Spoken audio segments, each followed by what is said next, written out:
Il organise des visites guidées pour juifs religieux. Ces hommes ont interdiction formelle de prier.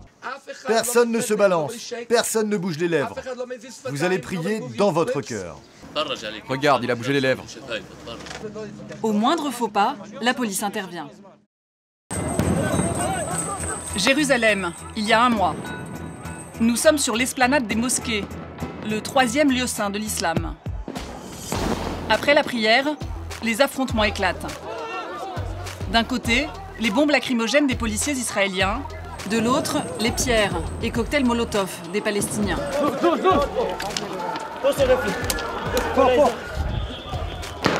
Des heurts courants, mais qui s'accentuent ces dernières semaines. En cause, un débat politique qui rend furieux les Palestiniens. Le droit pour les Juifs de venir prier ici. En principe, les choses sont plutôt simples. Au cœur de la vieille ville, deux symboles religieux majeurs sont côte à côte.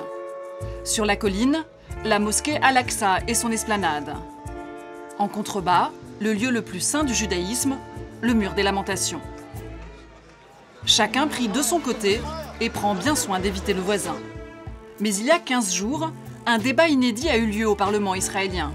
Pour la première fois, des députés de droite réclament le droit pour les Juifs d'aller prier du côté des musulmans. Nous défendons le droit pour chaque Israélien, qu'il soit juif, musulman ou druze, de prier dans les lieux qu'il considère comme ses lieux saints. Les députés arabes ont boycotté la séance. Seule la gauche israélienne dénonce une manœuvre dangereuse selon elle. Ces gens-là tiennent dans leurs mains une allumette. Et cette allumette peut embraser un baril de poudre.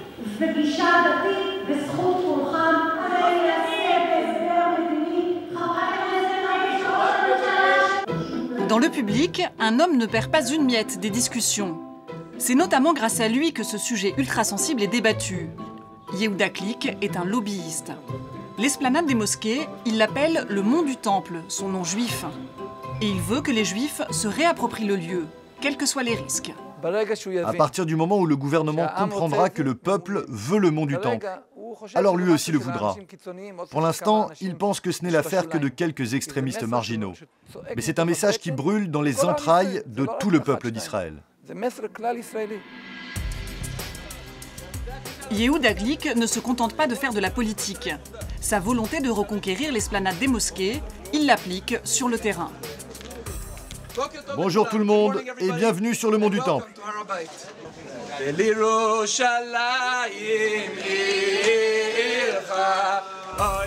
Il organise des visites guidées pour juifs religieux.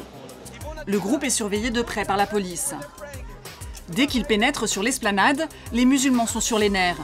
Ils vivent leur présence comme une provocation.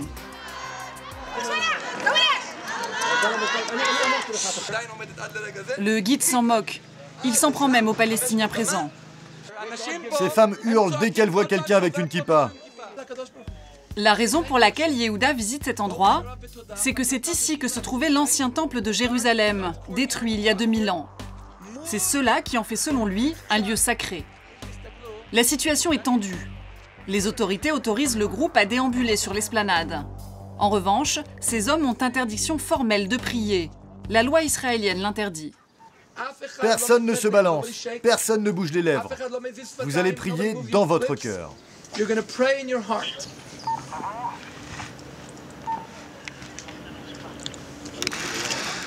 Autour du groupe, des musulmans surveillent de près le moindre mouvement et le signalent à la police.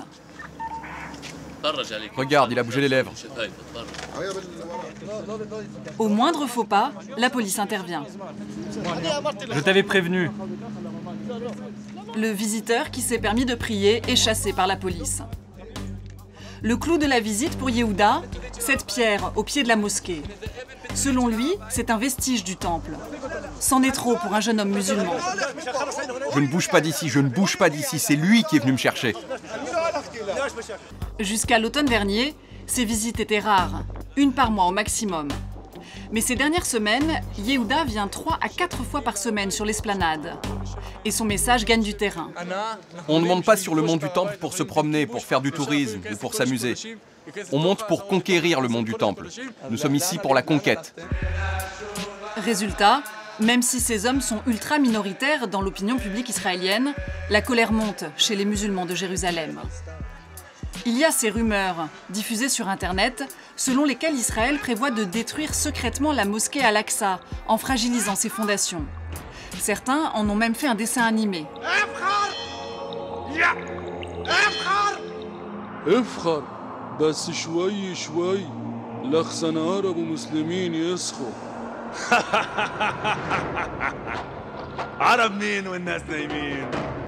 Des accusations vivement démenties par les autorités israéliennes. Mais quand une rumeur est lancée, difficile de l'arrêter. L'organisation Al-Aqsa, dont l'objectif est de défendre la mosquée, est convaincue d'une agression à venir de la part des Israéliens. Aujourd'hui, elle tient un meeting à l'intérieur même du bâtiment. Ariel Sharon, l'ancien Premier ministre israélien, est venu nous défier sur l'esplanade des mosquées, devant la mosquée Al-Aqsa. Et le résultat, c'est qu'il est resté dans le coma pendant 8 ans. Voici le sort qui attend tous ceux qui oseront à nouveau s'en prendre à nos mosquées.